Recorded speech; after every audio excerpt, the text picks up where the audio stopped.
I'm Anthony Leeds, and it's my pleasure to welcome you today to another of our series of talks with my colleagues who are going to consider issues that relate to diabetes and people who are overweight and so on, and also give you helpful practical advice. Today we're going to talk about people who have diabetes but who may also be developing kidney disease. And as usual, and I'll comment at this point that underneath this window there are some web links which will enable you to find out more about how you could see whether you are at risk of diabetes, and also some guidance on those who think they may have kidney problems. And with me I have Dr Adrian Brown, Senior Research Fellow and Specialist Dietitian at University College London, who's going to consider the issues of kidney disease in diabetes and what we can actually do about it, and what the future might hold also in relation to how we might better address this. So Adrian, thank you very much for joining us to talk today, and perhaps we could begin by considering what actually is kidney disease in those who have diabetes and why does it occur? Tony, thank you so much for inviting me to have a chat to you today. So first off, let's have a little bit of a look at diabetes kidney disease and sort of how prevalent, how within our population. So when we look globally in those living with diabetes, about 1 in 3 people with diabetes currently have diabetes kidney disease. But when we specifically look at the Asian population, in a sort of a cross-sectional study in Malaysia, it showed that in that group, around 57% of people with type 2 diabetes had diabetes kidney disease. Whereas in 2017, it was estimated that in India, around 150 million cases of chronic kidney disease were present within the population, making it the second highest country impacted by kidney disease, and then the associated link with diabetes kidney disease.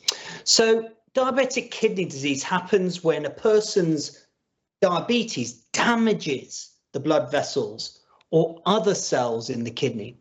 So most people have 2 kidneys, they're fist size, they're located between the ribs and the spine of the lower back, so right at the back.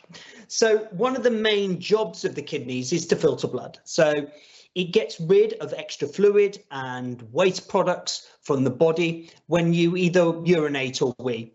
So in the kidney, there's these tiny blood vessels that filter the waste out of the blood, and damage to these blood vessels by high blood glucose can lead to diabetes kidney disease.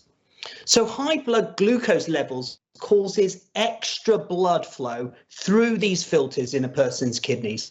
So they have to work harder than normal to clean it. And over time, this can end up damaging those filters, causing them to leak protein, and in essence not work as well as they originally did. So the damage can keep the kidneys from working the way they should, and in the long term this can result in kidney failure and the need for renal replacement therapy such as dialysis or kidney transplantation. Now, diabetic kidney disease is the leading cause of kidney failure in the world, occurring in up to 50% of individuals with diabetes. Now, most people with diabetes also have high blood pressure, and this is also another leading cause of kidney disease in people with type 2 diabetes or diabetes in total.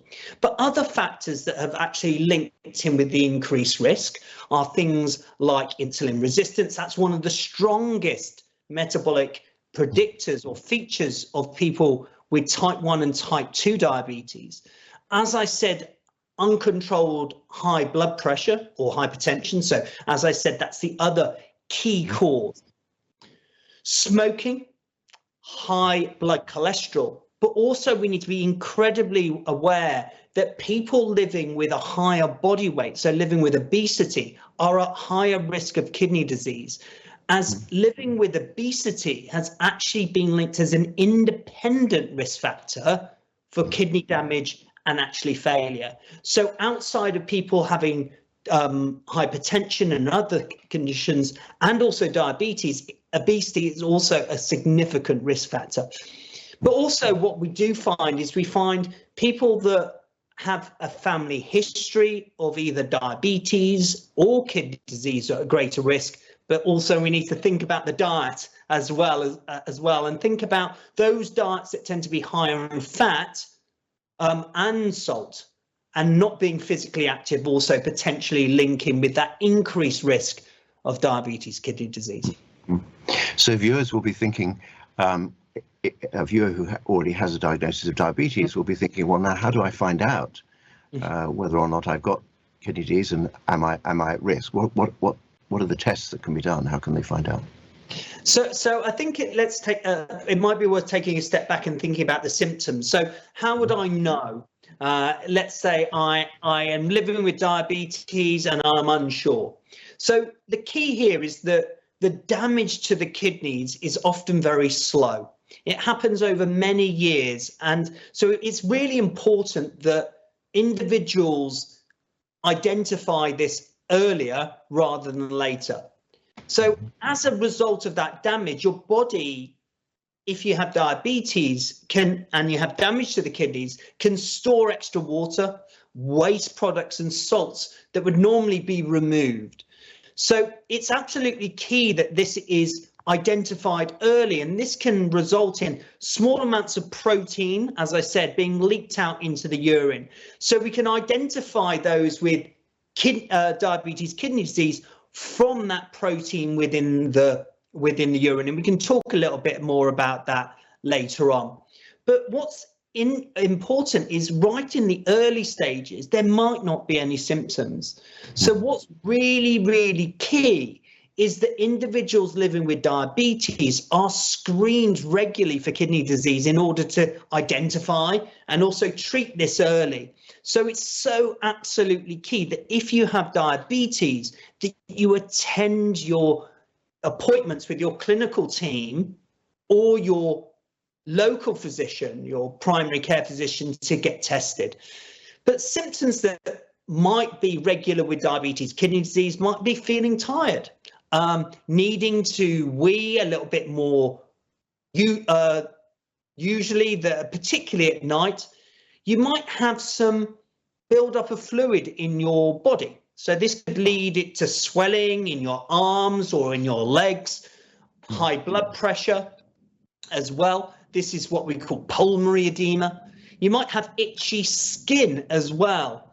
But also diabetes, kidney disease can lead to you feeling sick, having a poor appetite, and this might result in you actually having unintentional weight loss. So if you're finding that you're having any of these symptoms, it's really important that you go and speak to a healthcare professional as soon as possible and discuss them with them. Now, I know that weight management is one of your particular interests, particularly in relation to kidney disease. And so inevitably, I'm going to ask you the very obvious question, which is, how strong is the evidence that would suggest that we should be a bit more aggressive about helping people to lose weight? Because we've got plenty of evidence that it's beneficial in diabetes in terms of the metabolic control, and also even putting people into remission. We've discussed that in other programs, but also there's a dramatic effect on high blood pressure if there's sufficient weight loss.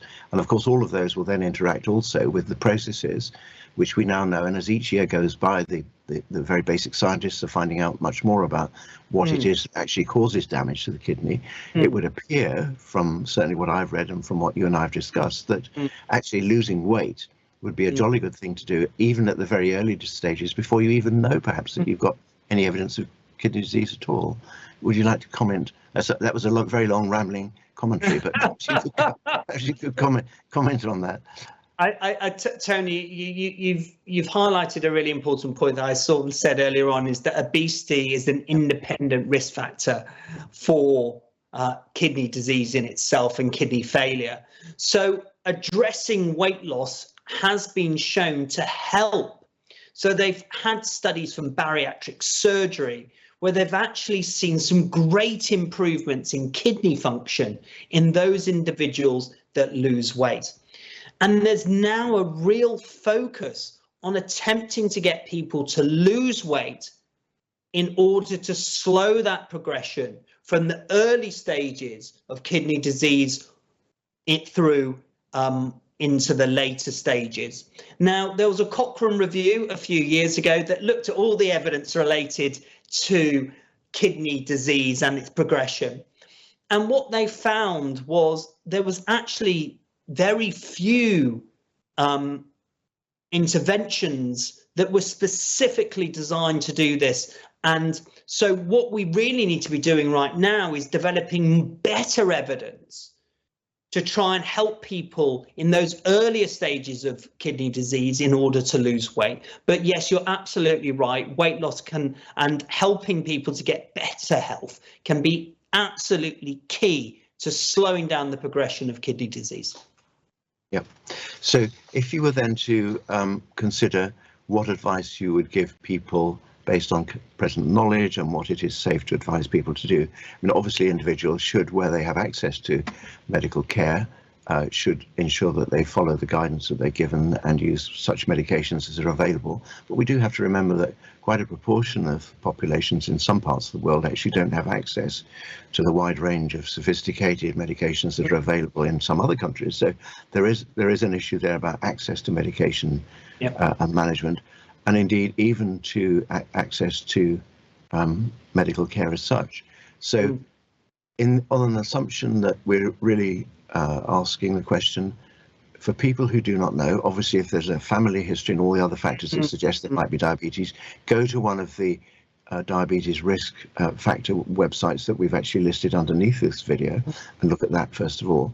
But what should people do in relation to being concerned about doing the right things with regard to reducing the risk of kidney disease in their diabetes, assuming they've already know that they've got it? So there's a few things that you can start to do to look after your kidneys and reduce your risk.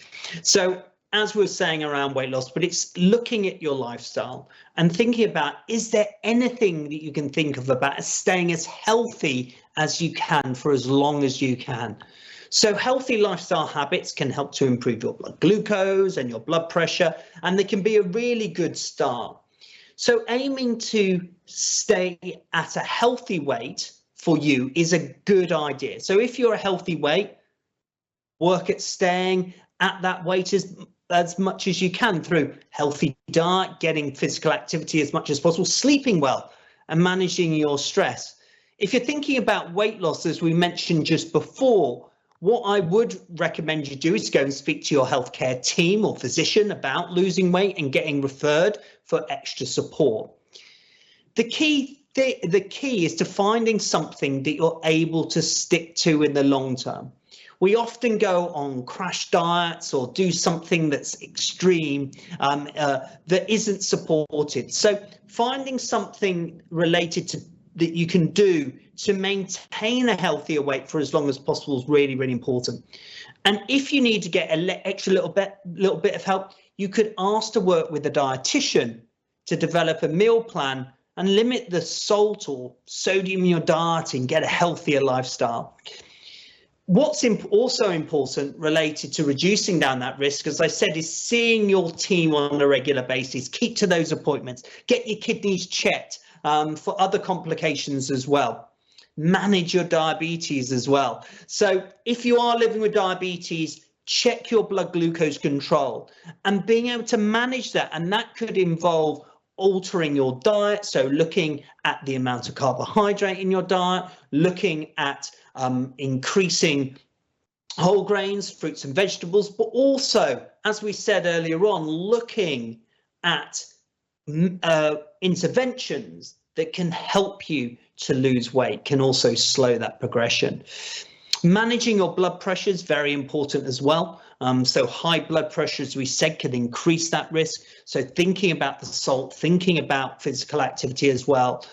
Stopping smoking is absolutely key, and getting the support to stopping smoking.